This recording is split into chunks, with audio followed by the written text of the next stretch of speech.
Les délestages du courant électrique dans la capitale prennent des dimensions inquiétantes. Plusieurs quartiers de Conakry sont privés de lumière depuis le début de la semaine. À ces difficultés, il faut ajouter le cas du secteur de l'eau. La Société des eaux de Guinée, en abrégé SEG, n'arrive plus à accroître sa production pour faire face à la demande des populations. Le ministre de l'Énergie et de l'Hydraulique, pour s'acquérir des réalités de la dette société, s'est rendu dans les stations de pompage de Kobaya et de Kakimbo. Le reportage est signé Malik Sengana Kamara. Ibrahim Kamara. La station de pompage d'eau de Kobaya en souffrance. Les installations vétustes, les groupes électrogènes qui font fonctionner les appareils sont aux arrêts par manque de carburant.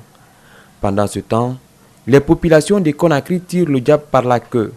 L'eau de la SEG se fait rare dans les robinets. Le ministre de l'Énergie et de l'Hydraulique, après avoir visité la centrale thermique de la tannerie, s'est directement rendu ici pour toucher du doigt les réalités. Certaines ventouses qui ne fonctionnent pas, il y a des conduites dénudées et surtout la station est arrêtée au moment où on a besoin d'eau en ville. Qu'est-ce qui a motivé ça?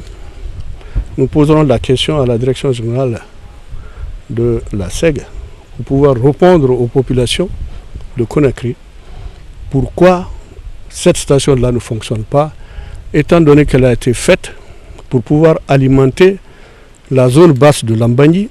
Direction la station de pompage de Kakimbo. Elle produit selon les techniciens 8000 à 10 000 mètres cubes d'eau en 22 heures de pompage. Un résultat que le ministre juge faible avec tout l'investissement fait par le gouvernement. Pour l'année 2018, la SEG a reçu 90 milliards de francs guinéens pour son fonctionnement. Le ministre Cheikh Talibou Silla s'insurge. Pour l'année 2018 seulement, 90 milliards de francs guinéens ont été envoyés à la SEG pour faire face justement à ces problèmes d'exploitation. Parce que l'achat de carburant, c'est un problème d'exploitation. Il faut que très rapidement qu'une solution soit trouvée à ça pour que vraiment on puisse pomper quand même la quantité d'eau disponible aujourd'hui. Le ministre promet de prendre toutes les dispositions pour servir les populations en eau potable. Le continent africain s'engage à promouvoir les énergies renouvelables. Ce lundi à Conakry, une rencontre de concertation et de partage de besoins a eu lieu entre les différents pays de la sous-région. L'objectif final est de réduire la production des gaz à effet de serre, qui est une menace réelle pour l'écosystème. Le compte rendu de Malik Sengana Kamara est rendu en studio par Abdourahmane Ba. Des experts de l'Afrique occidentale en concertation sur l'initiative africaine des énergies renouvelables. Le projet est né à Paris après la COP21. À cette occasion, le président Alpha Condé a émis l'idée que le continent noir parle d'une seule voix pour lutter contre le changement climatique.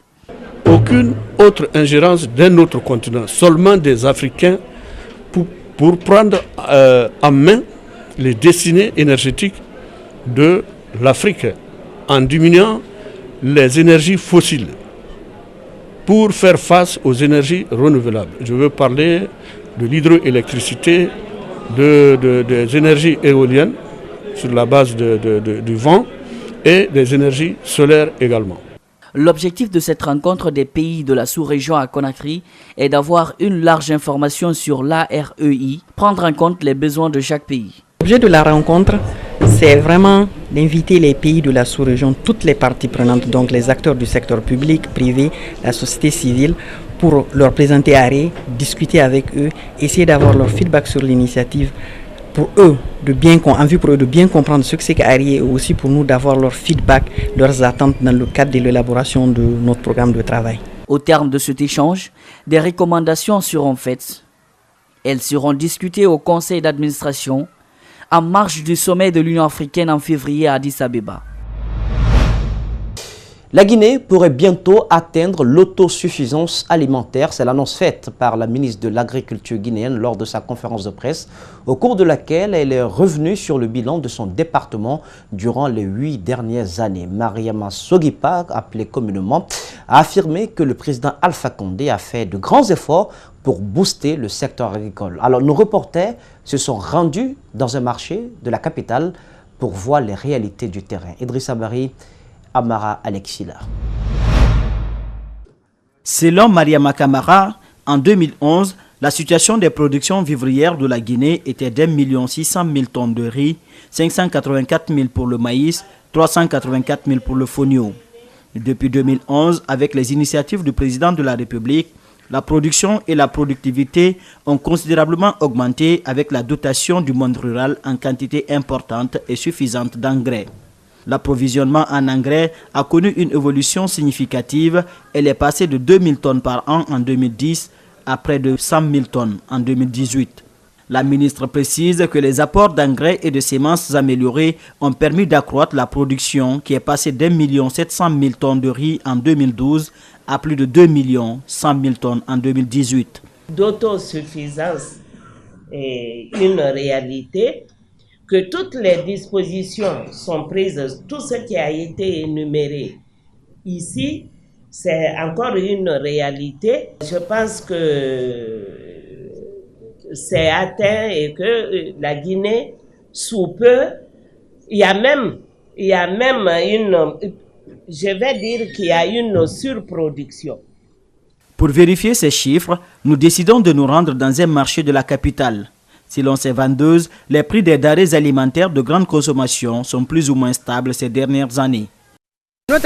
Actuellement, le prix du riz a baissé, mais il n'y a pas de clients. Par exemple, ce riz étuvé était à 7 500, mais maintenant on le vend à 6 500. Le riz blanc était à 5 000, mais à présent il est vendu à 4 500.